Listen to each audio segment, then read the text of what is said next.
Okay, so now we approach the end of these poetic recitations. Next week will be the last one. But I suddenly realised that there was no Lord Byron, and that we can't have. For many people, Byron is the typical romantic poet, but he would have strongly opposed that point of view because he didn't identify himself as a romantic at all. He called Wordsworth and Coleridge and Southey, the lake poets, a puddle of waterworms, and he talked about Keats's piss-a-bed poetry.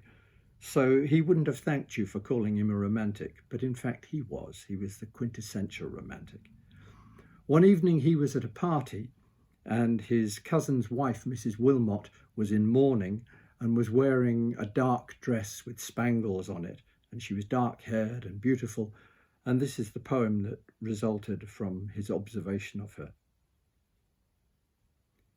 She walks in beauty, like the night of cloudless climes and starry skies, and all that's best in dark and bright meet in her aspect and her eyes, thus mellowed to that tender light which heaven to gaudy day denies.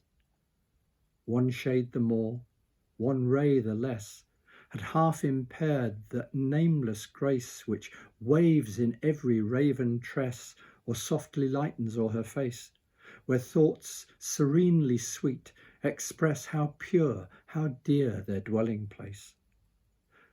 And on that cheek and o'er that brow, so soft, so calm, yet eloquent, the smiles that win, the tints that glow, but tell of days in goodness spent, a mind at peace with all below, a heart whose love is innocent.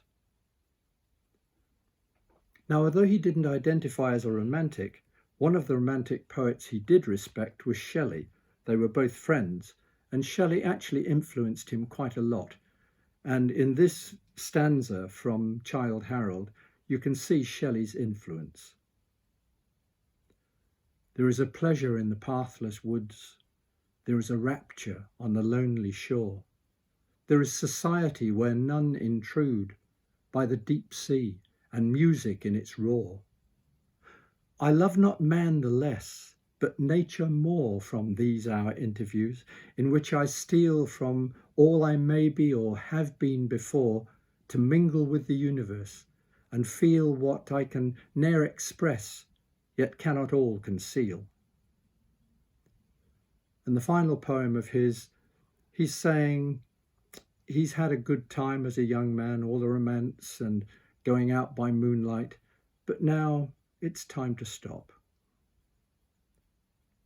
So we'll go no more a-roving, so late into the night, though the heart be still as loving, and the moon be still as bright, for the sword outwears its sheath, and the soul wears out the breast, and the heart must pause to breathe, and love itself have rest.